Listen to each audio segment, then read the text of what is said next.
Bora. Bora. Boa noite a todos, a todas. Eu sou a Cássia, Conexões Periféricas, e é muita alegria hoje, né? Que a gente está tendo aí novos reforços. Maria Wellen, dá um salve aí. Oi, seja Oi, bem-vinda. obrigado. E a gente vai falar sobre, ah, deixa eu ver aqui, emergências climáticas, enchentes no Rio Grande do Sul, né? É um assunto que está bastante em evidência e certamente vai cair no Enem, né? Então vamos ver aqui que o nosso professor Celso Sanches vai dar uma grande aula aqui. E eu vou ficar na parte da comunicação aqui com o pessoal do Instagram, pessoal do Facebook, trazendo, né, algum comentário, tá bom? Então é isso, boa live pra gente e passo a bola aí pro professor Celso, por favor. Obrigado, viu, gente? Uma honra estar aqui com vocês. Boa noite, pessoal. Uma alegria estar aqui conversando, apesar desse tema ser não tão alegre, ao contrário disso, né? É um dos temas mais preocupantes assim dos últimos tempos, né? Mas estar aqui com vocês discutindo ele, pensando ele, é muito, muito importante. Eu queria agradecer muito a oportunidade de estar aqui com vocês. Uma honra, mais uma vez, estar aqui com Conexões Periféricas. Avante. Obrigado, mestre, obrigado. Cara, muito obrigado pela tua disposição de estar trocando essa ideia com a gente. Sei do teu tempo que é corrido, sei de como a gente tem que se desdobrar para estar sendo os espaços de tempo para compartilhar o conhecimento e as ideias. Então, pô, obrigadão, novamente. E hoje, um dia mais que especial, nesse tema delicado, tem muita gente preocupada, se não todo mundo, quase todo mundo, é, e hoje a gente tem os jovens muito próximos de todas as informações que estão chegando de novo, e eles são os primeiros a receber aquele impacto, de repente, de informação. E hoje, para a gente, é um dia especial, porque a gente está recebendo duas figuras queridíssimas para a gente aqui das Pedras, que é o Renan e a Wellen. Eles são da comunidade e agora também fazem parte do Conexões Periféricas, estreando com nessa conversa tão especial aqui contigo, meu irmão. Então, obrigado, boa noite a todos, obrigado pela presença de vocês dois, Wellen, Renan, e obrigado também, Cássia, pela tua presença. A gente vai fazendo o corre aqui. E agora eu vou deixar para os nossos pupilos se apresentarem. Renanzinho, como a gente combinou, a Ellen vai ficar ali para fechamento. Se puxa o bonde, meu amigo. Valeu, Fernando. Boa noite, pessoal. É uma honra estar aqui com vocês, fazer parte disso. Uma honra estar podendo conversar com vocês. E a gente está aí para somar, principalmente nessa, nesse momento que a gente está precisando de conversas assim. O Conexão está há muito tempo fazendo já, e é uma honra estar participando agora. Bem, eu sou estudante de letras da Unirio, tenho 22 anos, faço parte do pré-vestibular social do Rio das Pedras, o preparatório Construindo Saber. Eu sou membro barra coordenador de ensino barra professor de cultura e cidadania e estou aqui agora junto com eles, é uma honra. É isso.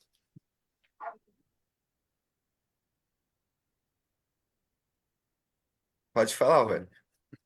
Tá bom. Meu nome é Welly, eu tenho 19 anos. É um prazer, boa noite a todos. Sou estudante, no momento estou estudante. Eu estou focando aí em entrar para a UERJ, Biologia. Sou auxiliar na Vizinha Carioca, fica aí o convite para todo mundo que estiver acessando essa live a conhecer a Vizinha Carioca Rio das Pedras. E agora membro do Conexões Periféricas, que é um prazer também. Eu queria agradecer e parabenizar a Cássia pela iniciativa das doações, junto com a Academia Bora Treinar, né? Você pode me corrigir se eu estiver errada. E é isso. Boa, minha parceira. Caraca, bem lembrado, hein, cara. Antes de mais nada, sejam muito bem-vindos vocês dois. Vocês são queridíssimos e com certeza já esperados por nós. A gente está querendo, precisamos de sangue novo, assim. Cássia, Vou fazer uma pergunta aqui, mas antes, tem como passar essa informação do ponto de doações, já que a gente já vai falar dessa questão, desse momento catastrófico aí? Aqui em Rio das Pedras tem ponto de doação? Tem sim, na GE Periferia Digital, tá? A gente está recebendo ainda, tá bom? E Bora Treinar também, é uma academia só para mulheres e que as meninas, nossa, vou falar aqui sobre o impacto, né? Dessa Bem nossa lembrado, hein, campanha. cara? Foram mais de 90 packs, né? Que são aqueles engradados de água grande, 1,5 litros, né? Bastante coisa, foram 90. Tem mais 20 aí para vir, que a gente vai buscar daqui a pouco, quando sair da live, eu vou correndo lá. Mas é Tá. isso. É... além de roupas, além de produtos de higiene, né? Então, assim, a gente já fez a primeira retirada, já foi para o Rio Grande do Sul, a gente vai fazer agora a próxima retirada. E é isso, galera. Agradecer mesmo. Valeu. É isso. É isso, meus irmãos. É, a gente pode deixar também o endereço ali direitinho para vocês buscarem, saber onde é, tá bom? A gente faz isso aí, Cássia é fera nisso. Mestre Celso, vou te perguntar já, uma pergunta bem ampla, assim, bem aberta, para a gente, de repente, tentar entender, buscar o entendimento do que está acontecendo. Qual é o cenário? O que está acontecendo? O que houve no Rio Grande do Sul? É, que movimento da natureza é esse que está acontecendo? Pode falar para a gente se inteirar? Claro, poxa. Em primeiro lugar, né, parabéns aí pela iniciativa. Obrigado pelo convite de estar aqui conversando com vocês sobre essa situação. Obrigado aí pela movimentação de vocês, como sempre, fundamental. Um salve muito grande para a juventude que está chegando junto, né, nesse debate, nessa articulação, nesse compromisso. Fica aqui o meu registro aqui isso aqui é uma sensação de esperança, né, na humanidade, vendo vocês aí. Um salve mesmo, Ellen, Renan, Cássia, pô, todo mundo, conexões periféricas, vida longa e pô, que coisa importante. Bom, o que acontece? Nós temos hoje um cenário previsto, antecipado, estudado, anunciado de mudanças climáticas, de mudança no regime de padrão de chuvas. A, a chuva que caiu no Rio Grande do Sul, ela é excepcionalmente grande, 800 milímetros. A chuva lá em Teresópolis, que causou aquele estrago todo, foi de pouco mais de 400 milímetros. Isso é muita água, gente. É uma quantidade de água assim descomunal. E aconteceu por conta de uma série de fatores climáticos, uma conjunção de fatores climáticos, uma bolha de calor estacionária na região centro do Brasil que impediu que a frente fria avançasse, e um sistema que jogava o vento e estacionava a chuva sobre uma determinada região do Rio Grande do Sul. Então, foi uma confluência climática, em termos de padrões meteorológicos, climatológicos, fez com que essa quantidade de água fosse exagerada, exorbitante, 800 milímetros de chuva.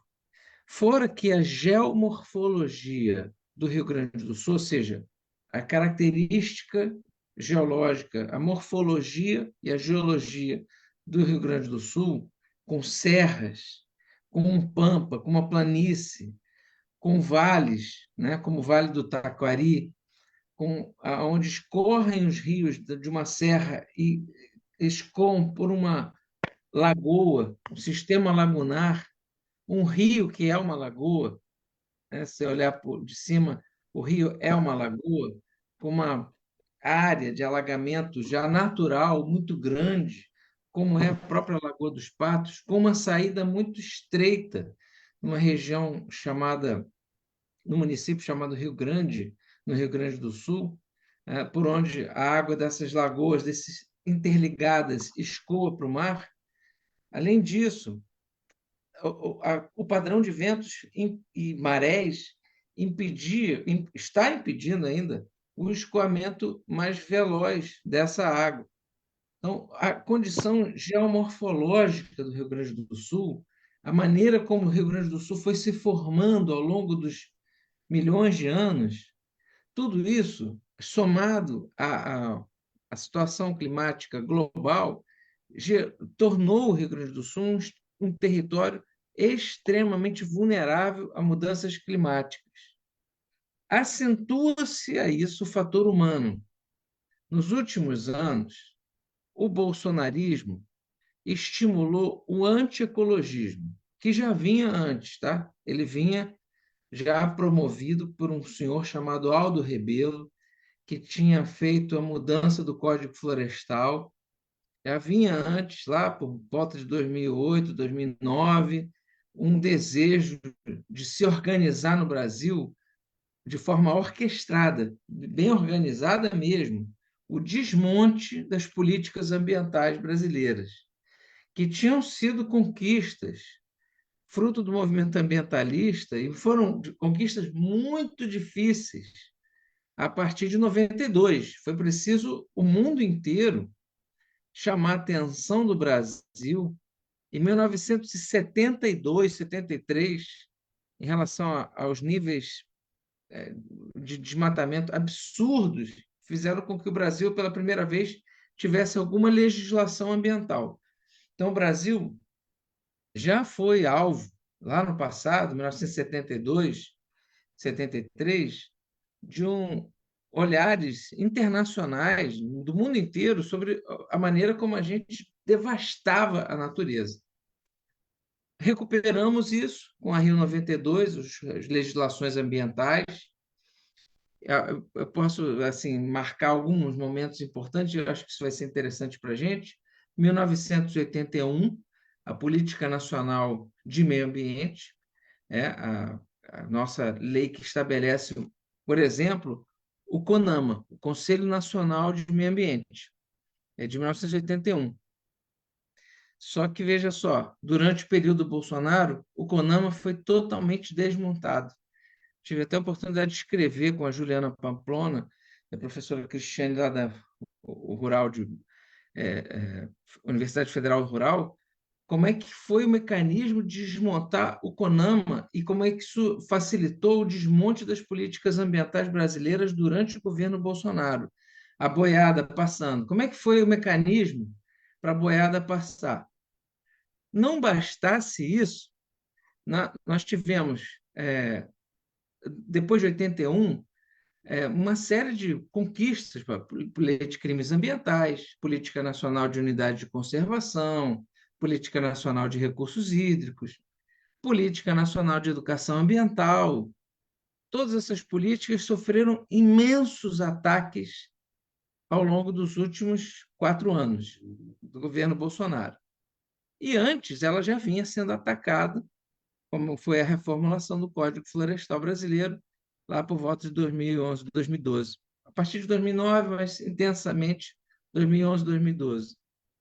E esse discurso antiecológico, antiecologista, foi se organizando em torno de uma coisa chamada bancada ruralista. E em torno dessa ideia do agro, né? Do agro como desenvolvimento.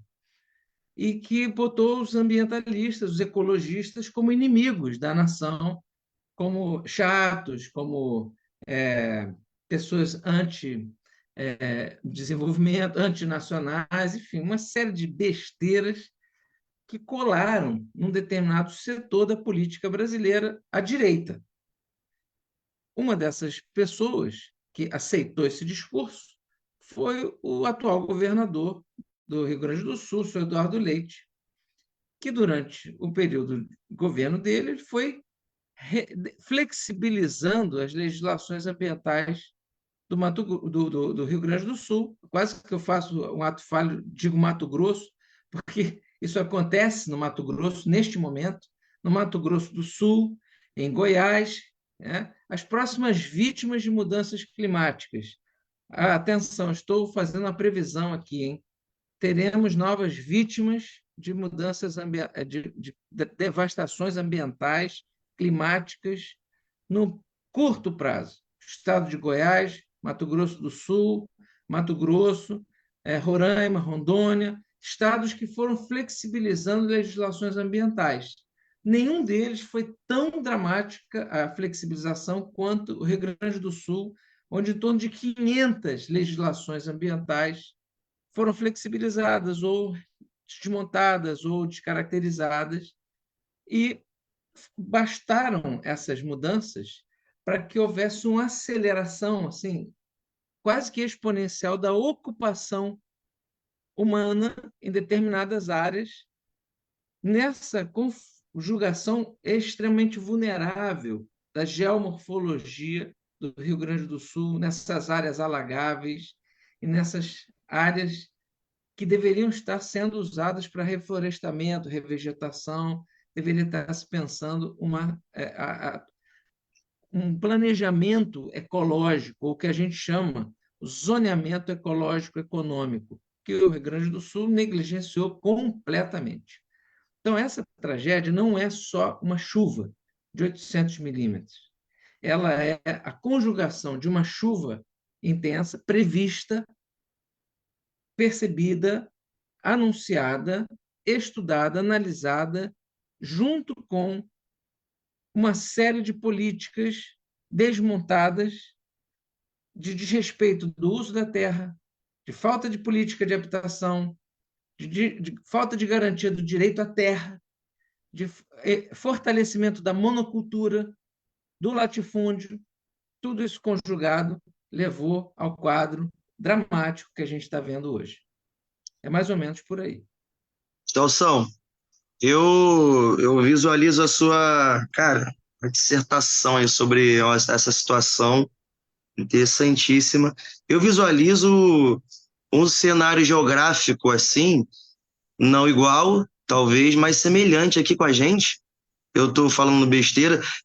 Assim, todos esses problemas de políticos de habitação, esses locais ocupados, essas terras alagadiças que sempre tiveram, de repente, dentro do conhecimento dos estudiosos, do planejamento de tudo, sabendo desse cenário aí, cara, e visualizando isso, e imaginando que se está aqui no Sul, aqui no Rio Grande do Sul, a gente está logo acima, bem pertinho, é só perguntar quando que vai acontecer com a gente, né? Semana passada a gente teve uma conversa aqui, você falou bem sobre como trabalhar esses locais que inundam, que alagam. Falamos sobre a estratégia de cidades esponja, que tem sido falado, né? Mas também a gente tem aprendido e escutado sobre isso. Já tem a causa humana, já tem o resultado da nossa ação. Entendendo esse cenário que já está acontecendo, eu vou te perguntar primeiro, a reversão, ela vai acompanhar em que pé? Ou seja, a gente faz agora e vai ter uma mudança ou vai conseguir dar uma diminuída nessas tragédias em quanto tempo? E outra, esse caos todo acontecendo, a gente fica preocupado se vai acontecer aqui, tudo mais, como eu falei. A gente tem que, nesse momento, lógico, de eleição, ter muito cuidado, porque eles se mostram muito preocupados, mais do que o normal, né? Muitas vezes. Explica pra gente o que é possível fazer pra gente não acreditar em qualquer ladainha, se tiver como você passar uma visão, a gente já fez a nossa ação e o que a gente pode fazer, enfim. Desculpa aí, demora. Não, muito bom. É o seguinte, primeiro, todo mundo que negou a vacina, que negou a ciência, que negou dar prioridade à voz, da voz, da escuta, a especialistas, está sob suspeita, sobre ser bom gestor ou não. Negou a vacina, a gente coloca sob suspeita, né? E já sabe que ali tem uma semente do negacionismo científico, que não é só sobre a vacina, mas é também sobre as mudanças climáticas, porque esse assunto é um assunto da ciência. todo mundo que corta árvore está sob suspeita, porque, no caso do Rio de Janeiro, nós somos extremamente vulneráveis às mudanças climáticas. A Zona Oeste é muito mais vulnerável que qualquer outra área da cidade às mudanças climáticas. Nós temos aqui, inclusive, nas bacias dos rios da cidade, um potencial gigantesco para plantar árvores e para fazer do Rio de Janeiro uma experiência internacional e não apenas uma cidade esponja, mas uma cidade floresta inteira, uma cidade viva, com micélio, com substrato, com subsolo vivo. Eu penso em cidade micélio. O que é o micélio? É a rede de fungos, de raízes por debaixo da terra que fazem com que a floresta inteira se comunique e as plantas e os ecossistemas possam dar respostas ecológicas às mudanças ambientais como um todo, tipo o Avatar. É literalmente isso. Avatar foi inspirado nesse conceito científico. A chance da gente construir uma cidade micélio é real.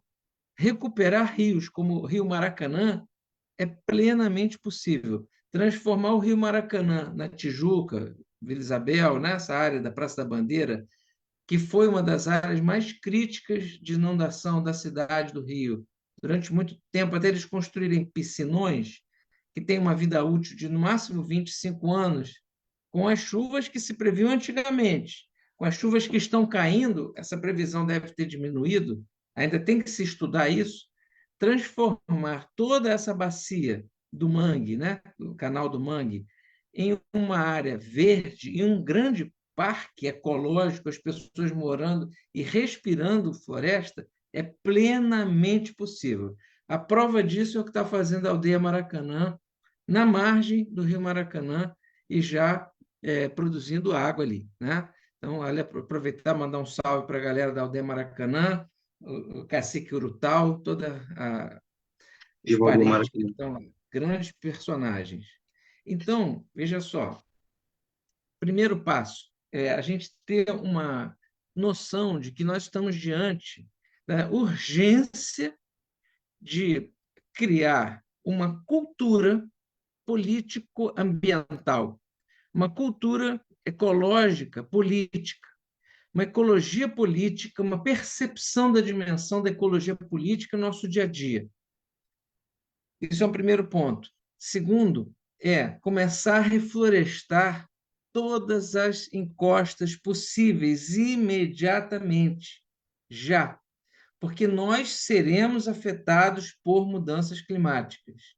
Nós viveremos mudanças climáticas, já estamos vivendo, e elas se acentuarão, a intensidade delas será maior e a frequência dos eventos climáticos extremos será maior também. Teremos maior intensidade e maior frequência. É isso que a ciência está dizendo. Os eventos climáticos extremos acontecerão com mais intensidade e em menos espaço de tempo entre um e outro. Veja o caso do Rio Grande do Sul, de novo, setembro, outubro e agora de novo, né? No ano seguinte. Nós viveremos aqui no Rio de Janeiro eventos assim também. É uma questão de tempo, ainda não dá para dizer, mas é bem possível que a gente viva eventos extremos já, imediatamente, já no próximo verão. Né? Nosso período mais vulnerável é verão. A gente sabe, inclusive, que no caso do Rio de Janeiro, a situação do racismo ambiental é muito marcante. O que é isso? É a desigualdade distributiva dos danos ambientais, da capacidade de recuperação das pessoas e entender a urgência de racializar o debate ambiental é fundamental. Isso é o que está dizendo a ciência. A desigualdade distributiva do dano ambiental existe e ela é racializada. Negou o racismo ambiental, a gente bota sob suspeita. O seu político acha que não existe racismo ambiental? Não vota nele, de jeito nenhum, porque ele não entendeu nada e está negando a ciência. A ciência diz que existe racismo ambiental. Então, o fiel da balança vai ser, para mim, essa pergunta. Vou perguntar, a primeira pergunta que eu vou fazer ao político é: o senhor acredita em racismo ambiental? Se ele disser que não, perdeu o meu voto. Se ele disser que sim, eu vou perguntar por quê. Aí ele vai ter que me dar uma explicação científica que ele vai ter que estar estudando. Para ser político, tem que estudar. Então, esse é um ponto. Segundo aspecto que eu acho importante é quanto tempo? É para já. É para já, porque as mudanças climáticas são globais. Elas virão sobre nós. Elas estão aí. É para ficar ansioso? Não, é para ficar alerta e plantar desesperadamente o máximo que puder. Usar o seu desespero para plantar, para criar parques, para criar áreas verdes, para fazer coleta seletiva, para evitar que se jogue plástico nos rios, materiais, né, lixo, enfim, resíduos sólidos, que se tenha o manejo dos nossos resíduos sólidos, do nosso resíduo como um todo, né? Que se não se polua, né? Que se recupere as áreas verdes. Né? Agora eu fico preocupado, porque o Eduardo Paes está lançando o Parque do Porto. Não sei se vocês viram o lançamento do Parque do Porto. Ficou lindo, mas a gente precisa do Parque da Tijuquinha, o Parque da Muzema, precisamos do Parque do Rio das Pedras, precisamos do Parque da Barra da Tijuca, juntando as periferias até Santa Cruz. Precisamos esverdear todos os bairros da Zona Norte, plantando árvores, numa tarefa ousada de plantar árvores o máximo que a gente puder, descimentar aonde for possível, para que a terra possa absorver o máximo de água possível, criando esses micélios, criando essas esponjas, né, micélios, que comuniquem os seres vivos como um todo, e a gente se integre cada vez mais à natureza. Né? E a gente tem a sorte de ter a Mata Atlântica aqui, entendeu? Nos abençoando. Eu vou por aí. Vai, Cássio, que eu já ia lançar uma aqui, vai logo. É democrático, né? Tem o Renan e tem a Maria. Bom, fazer um comentário, né? A gente está falando do Rio Grande do Sul, é uma região, né, dos Pampas, né, professor? É uma vegetação meio que rasteira. Pode me corrigir se eu estiver enganada, mas ela serve mesmo para fazer o quê? Para absorver, né, essa água. O que acontece no Rio Grande do Sul? Não se tem mais isso, a vegetação foi totalmente desmatada para quê? Para soja, né? Para criação de soja, porque é um produto de exportação e o Brasil, porque o Brasil sempre foi assim, né? Sempre nesse tríade, né? Vamos falar que é um tripé da economia. Seria o quê? Monocultura, exportação. Antigamente era escravização, né? Mas existe trabalho escravo também, né? Então, grande denúncia aqui também, né? Crimes ambientais é o agronegócio. E não é nada pop, né? No Rio Grande do Sul, na região sul, na região centro-oeste, também na parte do norte, né? E fazendo esse recorte histórico também, né? Desse nosso modelo econômico, né? Mais ou menos isso. Porque o professor falou sobre agronegócio, né? Isso é muito preocupante. Isso é um dos fatores, né, que também causam isso, né? Ele falou também de racismo ambiental, mas também tem a ansiedade, né? A ansiedade de pessoas também ficam super ansiosas na questão da chuva, na questão das mudanças mesmo, né? E vem uma memória muito afetiva, né? Digamos assim, Rio das Pedras em 96, né, Fernando? 96 teve a grande enchente e que muitos, né, que eu era criança, mas eu lembro disso, né? Eu tenho essa memória e muitas pessoas também têm, porque foi um horror, né? Mas é essa mesma minha contribuição, falar que o agronegócio não é nada pop, é uma das causas também desse, né, crimes ambientais acontecem por conta disso, várias denúncias já foram feitas, anunciadas, e esse prefeito não, governador Eduardo Leite, né, ele se interessa mais para as questões fiscais, né, porque alertado ele foi. Vários pesquisadores, universidades, alertando ele a questão da emergência climática, ele deu mais atenção no lado fiscal, né? Então é isso. É como o professor pontuou, a gente precisa verificar esses nossos representantes, né, que sejam a gente, né, que é para a gente se colocar realmente nesse lugar, né, político, estudar política, que é muito importante. Essas questões, né, que eles vão trazer sobre mudanças climáticas, quais são as propostas, medidas, né? Lembrando sempre que em 2024, a gente vai ter as eleições, né, municipais. Então, fica aí a dica. É extremamente importante a gente entender, principalmente sobre as mudanças climáticas, porque afeta o nosso dia a dia. Rio das Pedras está aí. Ontem, por exemplo, ontem não choveu, né, o Fernando, mas estava lá no final do areal, estava totalmente alagado, a maré, né, subiu. Então, assim, as pessoas não estavam, me mandaram até um vídeo, as pessoas lá para trás não podiam nem sair de casa, né? Então, é isso, né? Então, é mais a minha contribuição mesmo. É Não, isso. muito Fala, mestre. importante o que você falou, Cássio, muito mesmo.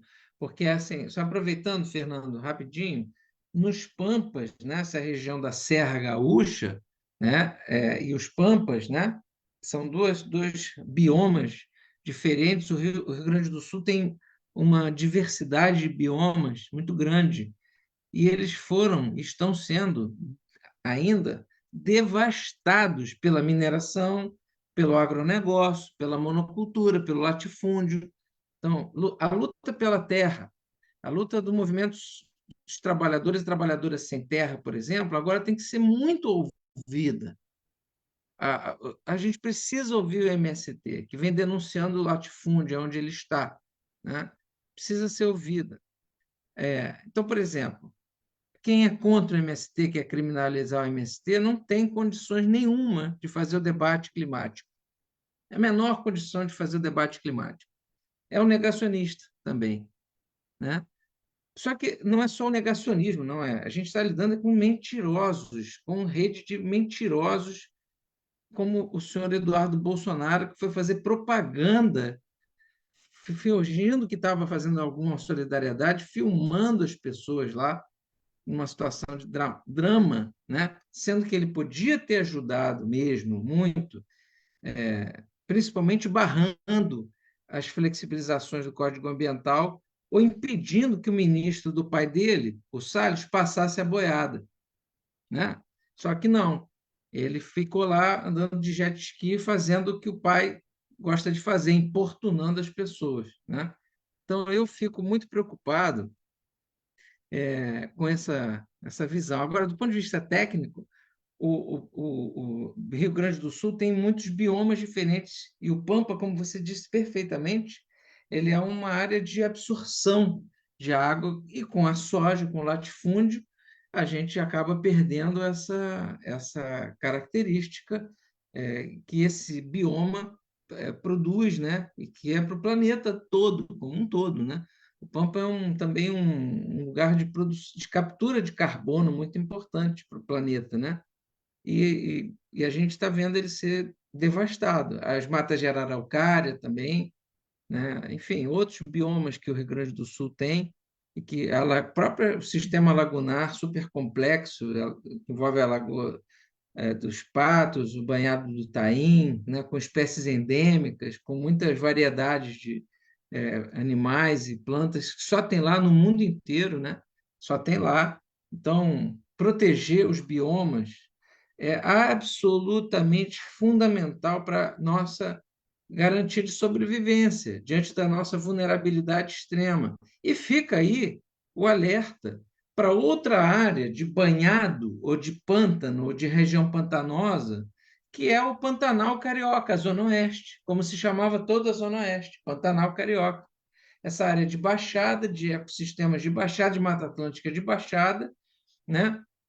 Que a gente tem que recuperar e não pode deixar que a ocupação da Zona Oeste continue sendo apenas a ocupação dos empreendimentos imobiliários, né? Como fizeram com a Barra da Tijuca, como devastaram Jacarepaguá e Barra da Tijuca, né? Empreendimentos imobiliários para alguns e não é para todos, né? Então a gente tem que responsabilizar também, a meu ver, as construtoras, as grandes construtoras que nunca tiveram preocupação em preservar a biodiversidade da Zona Oeste. Construíram seus prédios, venderam, faturaram seus milhões e deixaram um rastro de extinções de várias espécies de peixes, anfíbios, de ecossistemas muito característicos dessa faixa de restinga que tem ali na altura da Barra da Tijuca, e eles também são responsáveis, sabe? Junto com todos os prefeitos que passaram pela cidade, e os políticos passaram pela cidade, que nunca observaram isso. A gente tem que ser bem radical nesse sentido, de cobrar essas responsabilidades aí. Perfeito, professor. Eu queria fazer uma pergunta que vai mais nessa linha também. Eu queria perguntar para você se no nosso atual sistema de produção e a gente vê que já não tem, a gente tem milhares de exemplos aqui no Brasil, até recentemente, como a cidade de Minas Gerais que afundou por causa de empresas estrangeiras. A gente tem vários exemplos de devastação, ambiental por grandes empresas. Eu quero te perguntar se no nosso atual sistema de produção e na nossa conjuntura política hoje, que está cada vez mais extremada para a direita, você acha que é possível tomar medidas ambientais que sejam, qual é a palavra? Que funcionem de verdade na raiz do problema? Muito boa a tua questão, Renan. Não acredito que no capitalismo seja possível preservar a vida, né? Particularmente o neoliberalismo é um sistema antivida. O neoliberalismo é um sistema que está aí os filósofos sul-coreanos, né? O Byung-Chul Han e o filósofo outros filósofos, né? O chinês agora não sei, agora eu não sei pronunciar o nome dele direito, mas falando do limite, né? De como o neoliberalismo, né? Como a sociedade do cansaço foi produzindo um jeito de existência onde a gente vai se cobrando cada vez mais e sendo levado a acreditar que é capaz de mudar as coisas por nosso próprio esforço. Não, não é. No capitalismo, isso não é possível. A gente precisa de uma mudança de sistema e ele precisa ser um sistema ecológico. Eu acho que a gente tem que construir uma solução ecológica e humanística ao mesmo tempo. Eu sou um eco-humanista. Eu acredito na possibilidade de um humanismo que não seja antropocêntrico, que não tenha o ser humano no centro, mas sim a vida no centro, né? E uma percepção de que nós estamos em relação ecológica o tempo inteiro uns com os outros. Ou seja, não acho que as empresas, diferente do que acha determinado setor da direita, né, que acredita em bilionário, como Elon Musk, essa gente que baba ovo de bilionário, que é outro ponto para desconfiem de quem baba ovo de bilionário. Vai a Milionário também, listinha aí. bilionário, desconfia. A lista. Elogiou bilionário, suspeite, porque são pessoas que acham que, por seu próprio mérito, correndo atrás, você consegue. Não, não consegue. A gente consegue as coisas em comunidade. A experiência das favelas do Rio de Janeiro mostra que a luta pela vida é uma luta que se faz em comunidade, coletividade. É a comunidade que salva vidas. E o que a gente está vendo em tragédias, que é experiência nossa, a minha no Andaraí, de vocês aí no Rio das Pedras, em outros lugares, é que quando acontece uma situação dessa, é a comunidade que se dá a mão e se soergue. Claro, um Estado presente faz toda a diferença, que é o que a gente está vendo no Rio Grande do Sul, que eu nunca vi um esforço de Estado tão bem coordenado como está sendo feito nesse momento pelo Lula. Aliás, aproveitar aqui para parabenizar o governo federal pela postura, pela condução das coordenações dessa tragédia, criar um gabinete local, botar o ministro Paulo Pimenta ali na frente, levar o exército fazer o que o exército deve fazer mesmo, né? Colaborar com a salvar pessoas ali, né? Criar todas aquelas pontes de soluções rápidas, né? Que eles têm essa expertise, né? Quer dizer, mostra que eles podem fazer muito mais do que pintar meio fio, eles podem efetivamente contribuir com o desenvolvimento do país e com ajudando as pessoas, né? Eles têm essa expertise, a gente tem que pegar esse exército que nos interessa, essas forças armadas que nos interessam, e aí sim, eu acho que isso é mais do que um debate de esquerda e direita, tá? Isso é um debate de projeto de sociedade. Não é falar que a esquerda é melhor. Não. Às vezes tem um político de direita que tem um pensamento ecológico. Eu vou dar um exemplo.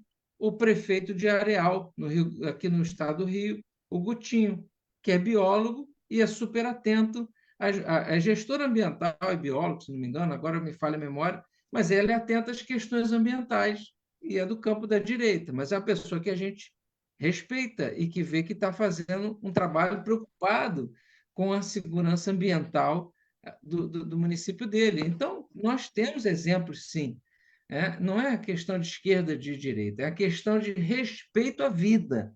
E o capitalismo neoliberal, da maneira como a gente está vivendo ele é anti-vida. Ele não é só anti-ecológico, ele é anti-vida. Ele não respeita a vida, né? Ele não respeita as mães, ele não respeita as mulheres, ele não respeita as juventudes, ele não respeita os idosos, ele não respeita as pessoas com necessidades especiais, ele não respeita as minorias, ele não respeita os negros, não respeita os indígenas, não respeita a quilombola. Pô, aí a gente tem que mudar esse sistema. Esse sistema não vai garantir a nossa sobrevivência diante de uma catástrofe climática. Está aí a prova desse governador, o representante do neoliberalismo, que acha que doação pode prejudicar o comércio local. Então, Eu fiz a minha sinceramente, pergunta baseado nesse comentário do excelentíssimo Eduardo Leite, para parar de mandar doação, porque vai destruir o comércio, né? pois é, esse é o pensamento neoliberal dele na veia, como é que ele se configura, né?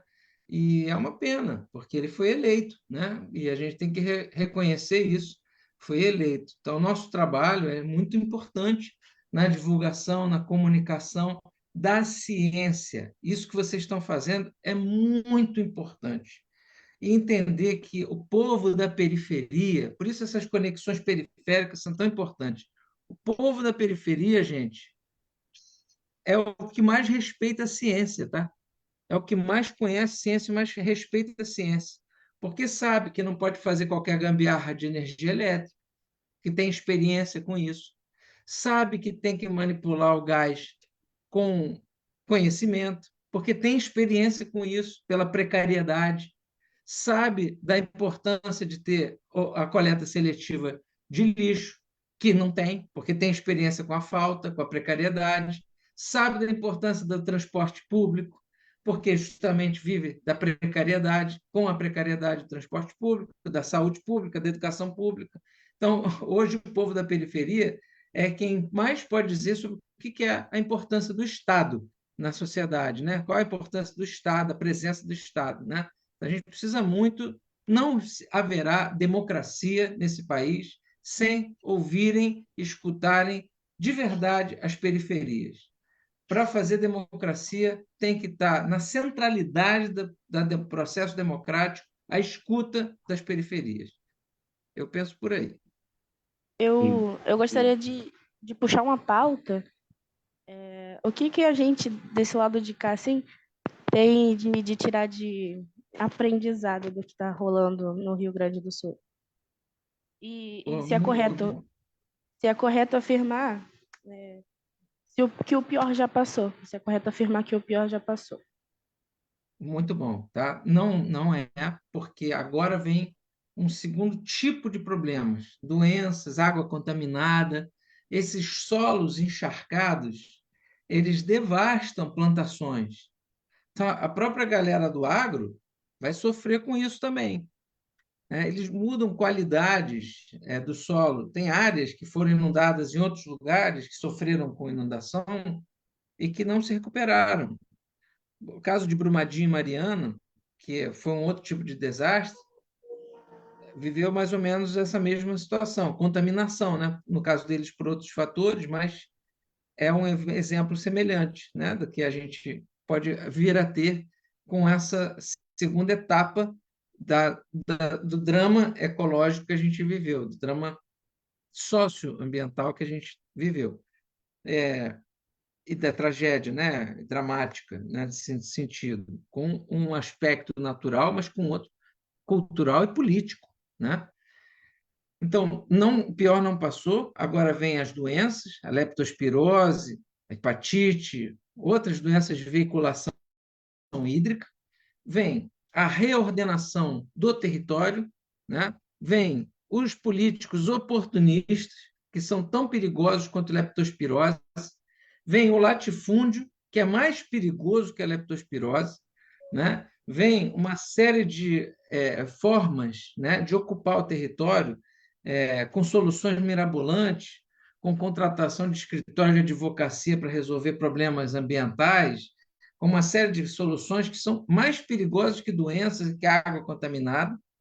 E isso é algo que me preocupa muito nesse sentido, né? E a outra dimensão, o que a gente aprende, é que é muito melhor prevenir do que remediar, que é muito melhor que a gente comece agora a fazer uma aliança nossa, periférica, uma aliança quilombola, indígena, uma aliança com os assentamentos, com quem está com a produção na terra, com a mão na terra, uma aliança com os movimentos sociais para sonhar e produzir um país resiliente e ecologicamente responsável do que depois se dar conta do prejuízo. Só para vocês terem ideia, eu estou com os cálculos mais fresquinhos aqui da região do Maracanã, do Rio Maracanã, que é uma outra área vulnerável aqui da cidade do Rio de Janeiro. Se encher o Maracanã, o prejuízo ao longo do trajeto dele pode chegar a 3 bilhões de reais. Hoje, para transformar o trajeto do Maracanã numa grande esponja, isso não chega a 300 milhões. Ou seja, é 10%. O valor da remediação é muito maior do que o valor da prevenção. Então, investir pesado em prevenção é fundamental. E a primeira prevenção que a gente tem que investir agora é não votar nesses malditos antiecológicos, nesses malditos negacionistas, dessa maldita gente que defende bilionário, que acredita em bilionário, que acredita em blá, blá, blá, que acredita em conversinha, que acredita em gente que vende solução fácil, que acredita em gente que garante o seu, só o seu. Então, agora, gente, é ir para a rua com uma campanha de conscientização das questões ambientais e políticas como algo que pode garantir a sobrevivência da nossa vida, a nossa sobrevivência, a garantia da nossa vida. A gente tem que começar a falar em direitos humanos e da terra, em recuperar o canal das taxas, o rio morto, tornar em rio vivo, recuperar o Rio das Pedras, torná-lo balneável, potável. A gente tem que sonhar com isso. Vou fazer o Rio das Pedras ser de água potável. Eu chegar com água ali do copo, beber. Tem que ser assim. Hoje parece impossível, mas esse tem que ser uma utopia que a gente tem que perseguir e realizar para que a gente possa ter garantia de sobrevivência, para garantir a nossa sobrevivência. A gente tem que pensar nisso.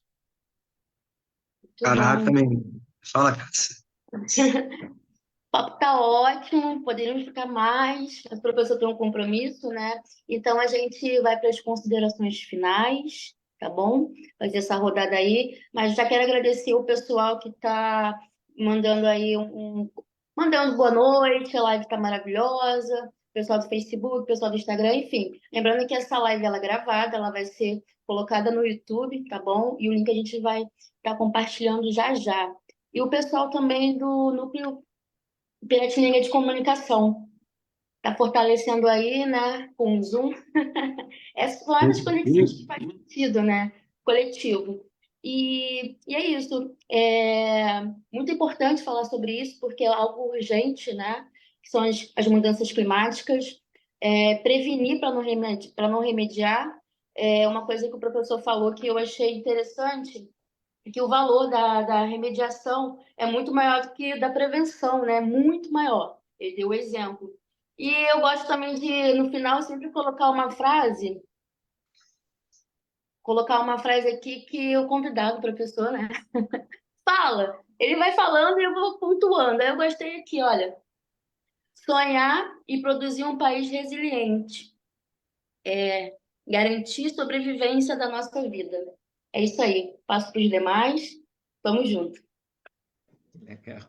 Isso, poxa, eu fiquei aqui, na hora que você falou também, imagina, Cássia, eu fiquei aqui imaginando, velho.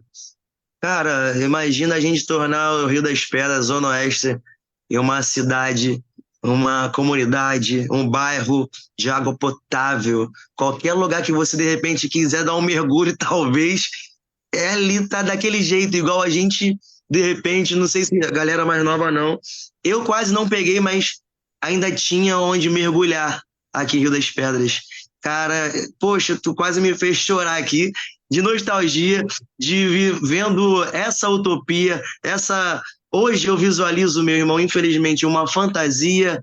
Sei que é possível, porém, cara, a gente tornou isso tão distante que me deixa nessa situação aqui. Cara, a gente precisa, infelizmente, te liberar até 8 horas. Então, cara, muito obrigado. Obrigado. Essa conversa necessária. Não, com certeza, é um tempo que não cabe todas as questões, tanta pergunta, tanta reflexão, tanta angústia. Então, em todos os casos, eu te agradeço demais por estar nesse momento especial dos nossos garotos e garotas chegando, os novos. É muito bom ter você aqui com a gente mais uma vez. Obrigado, Cássia. Obrigado, Ellen, Renan. Passo, antes de passar para o mestre, para vocês dois, já que a Cássia falou, suas considerações finais, meus irmãos. E depois a gente deixa com o nosso mestre Celso, para ele fechar com um parâmetro aí, uma mensagem boa ou uma mensagem para deixar a gente alerta. Vai lá, Renan ou Ellen? Com você.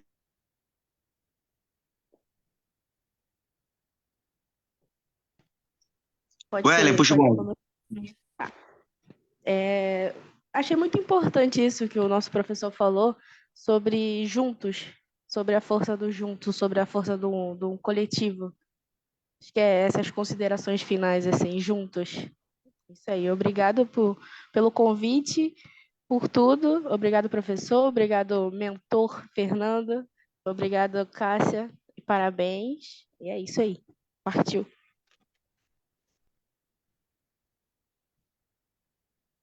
Muito obrigado, gente.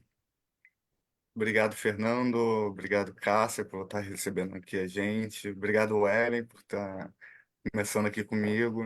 Juntos de Começando novo. aqui comigo. Isso. Obrigado, professor. Foi uma honra te ter aqui. E nesse momento que se torna tão urgente falar sobre essas coisas, né? E essa eu acho que é a mensagem que fica, que unidos somos fortes, né? Paz entre nós e guerra aos senhores. Eu acho que é isso. Muito bom. É Fechar com isso aí. essa frase.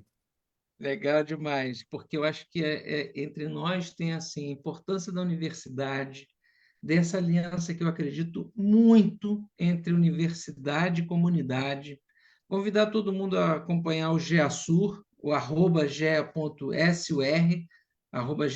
@gea.sur, o Observatório da Educação Ambiental de Base Comunitária, que é o nosso trabalho. Convido vocês a irem acompanhando. A gente vai fazer várias rodas de conversa agora, inclusive na própria Unirio, dia 5 de junho, que é o Dia Mundial do Meio Ambiente, no dia 1º de junho, no Terreiro do Pai Léo, de Oxum, lá em Itaguaí, falando de povos de terreiro e educação ambiental de base comunitária. Então, convidar todo mundo para quem quiser chegar, se somar, fazer esse debate, porque é isso, eu acredito nas alianças de quem acredita na vida, de quem defende a vida, o meio ambiente, a vida humana, até a humanidade. Não existe planeta B. Nosso planeta, é só para aproveitar aqui, sugerir aqui o podcast do Bruno Vilela, Não Existe Planeta B, e dizer assim, nossa vida nesse planeta, a nossa humanidade se constituiu neste planeta, e nós temos que recuperar a humanidade recuperando o planeta. Essa aliança universidade-comunidade é uma aliança muito necessária, que a gente possa construir essas conexões. Eu vejo em vocês aqui muita esperança. Eu queria deixar uma mensagem, Fernando, de esperança no seguinte sentido, né? Como dizia Paulo Freire, não é a esperança de esperar, né?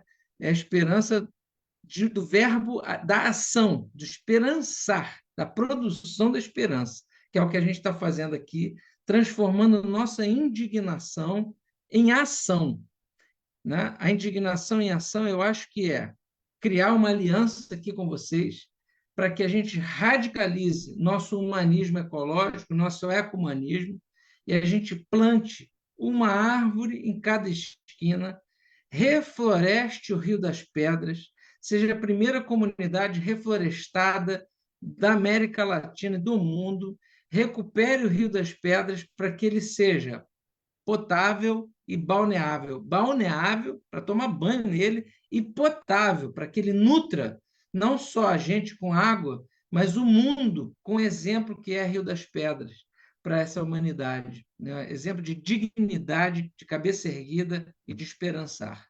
Avante, galera. Vamos junto. Contem comigo sempre. E atenção, senhores, essa mudança é para Rio das Pedras, comunidade, não o entorno, somente o entorno, tá? Fica a dica aí. Senhores, obrigado, senhoras, obrigado. Muito obrigado pelo compartilhamento das ideias. Conversa muito gostosa, sempre muito positiva. Obrigado, meus amores, chegando hoje. Obrigado, Cássia, parceira de sempre. Douglas tá lá sempre na atividade. Joyce na conectividade, passando as informações nessa transmissão NPC, Jornal Abaixo Assinado. Estamos juntos, meus irmãos. Força e fé. Um abraço. Até a próxima semana que vem, estamos juntos. Tchau. Vamos.